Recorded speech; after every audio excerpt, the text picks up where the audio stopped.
Just like many other big cities, Tampa is a big city that's made up of a lot of smaller cities and smaller towns. Today, I want to share with you what I think are the best small towns within the bigger area of Tampa.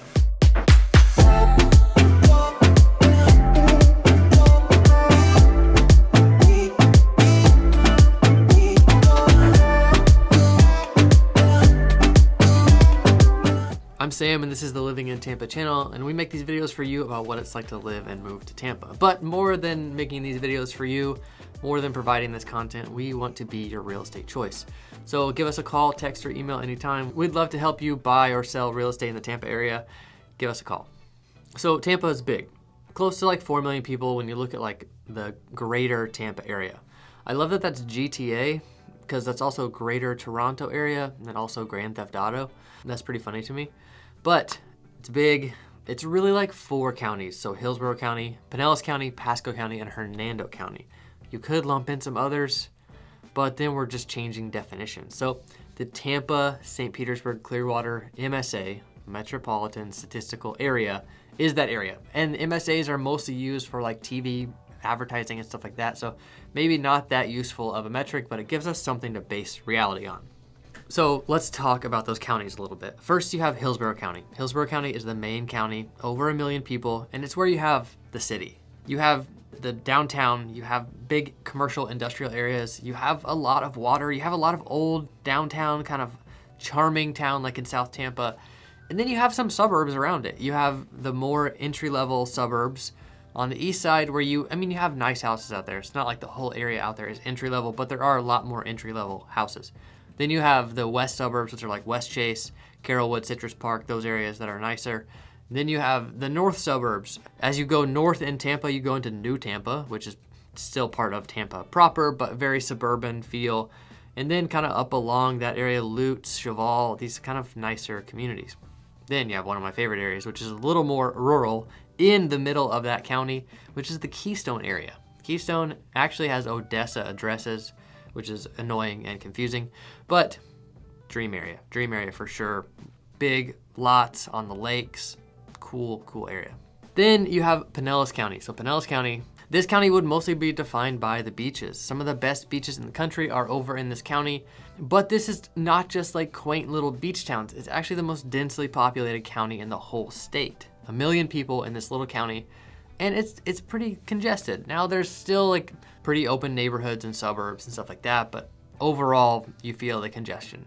Then to the north you have Pasco County, which for a while I would call more rural, but now I think I would define it more by the master plan communities that are really just booming up there. The ones you know of, Epperson, Murata with the big lagoons. There's another big lagoon community going in, but there's a lot of big master plan communities up there that big developers have done, and that's just gonna keep happening. There's also a lot of preserve area up there that is protected from these master plan communities, so you get this kind of unique vibe where you have these big communities and then you have these preserve areas, but you kind of miss out on a lot of like a downtown kind of vibe. And I'm not saying like downtown Tampa, but even just downtown like in a small town that you get in Pinellas County quite a bit more. And then one more county to the north, Hernando County, which is far more rural, far more like nature coast kind of vibe. As you go up this Gulf Coast, they call that the nature coast to the north of here. But let's go through the list, okay? Best small towns in Tampa, in the big town of Tampa. Number 1 on the list is Dunedin. We've talked about Dunedin a lot. Dunedin is surrounded by Palm Harbor and Clearwater over on the Gulf Coast. It has a really cool beach that's a state preserve. You can also take a ferry out to another beach called Caladesi Island. And downtown Dunedin is super cool. One friend, client who was kind of looking at houses there, he's like, why does everybody say Dunedin is so quaint? And that is really how people describe it. But I don't really like it being on this list. So that's why I wanted to get this out of the way. Dunedin has too many people to be on this list. Dunedin has 50,000 people. There are towns in the area that are quite a bit smaller that have a different vibe that I'm looking for. So Dunedin makes it onto the list kind of, but I kind of don't want it on the list because it's too big. Next on the list though, smaller town that I hardly ever talk about, Safety Harbor. Safety Harbor is over on the bay side of Pinellas County. Safety Harbor is to the east of Clearwater, to the north of St. Petersburg. You see this area on the map, it's pretty small. It's like 17,000 people. Obviously no beach over here, but quite a bit of water along the parks in this area. Safety Harbor also has a really cool downtown. Now, it's small, so some of my clients that are like interested in being close to downtown St. Petersburg don't want to consider a Safety Harbor, but if you're looking for a slower vibe in the midst of all of this, Safety Harbor could get it. The biggest downside of Safety Harbor is actually just that there's not very many houses. So say you love it, you want to buy a place, say you even have a great budget, you're spending up to $1 million, there's going to be some options, but they're just going to trickle in really slowly because there's just not that many houses in that area. People also really love the schools in Safety Harbor. One of my favorite things about the area though is the access. You have really easy access from Safety Harbor to St. Petersburg, to downtown Tampa, to the airport, and then even over to the beaches. It's super easy.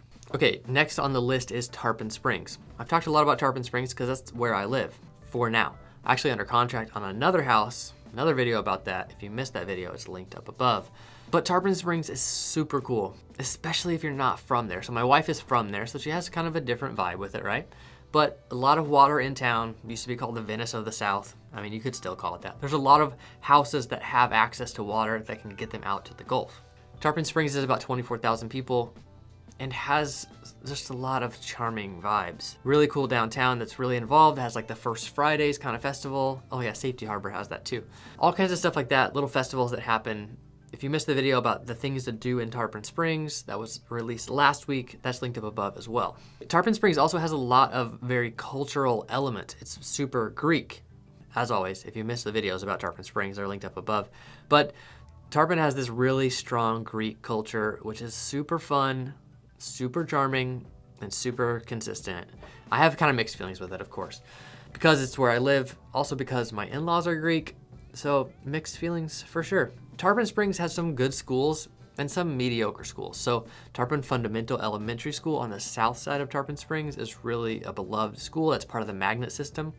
The high school in Tarpon Springs, I think is great, honestly. I grew up in such a small town that to have like a culinary program at your school or to have a really good marching band seems absurd to me.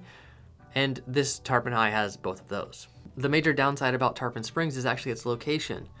Now, if you want to be out here, it's a great spot for you. But if you need easy access to like downtown Tampa, the airport, Orlando, Tarpon is a problem area because you have to drive on a lot of slow state highways to get into those areas. And the traffic on those roads is a little bit crazy. Now, of course, not crazy compared to New York or Seattle or Atlanta, but still a little crazy. Okay, next on the list is Eastlake. Every house in Eastlake has a Tarpon Springs address, but it's an unincorporated part of the county. It's not managed by the city of Tarpon Springs, and it's on the east side of Lake Tarpon, Eastlake. Eastlake High School is a really good high school in this area that a lot of people love. Eastlake is mostly like neighborhoods though. You don't have that kind of downtown vibe that you get in Tarpon Springs or that a lot of places on this list have.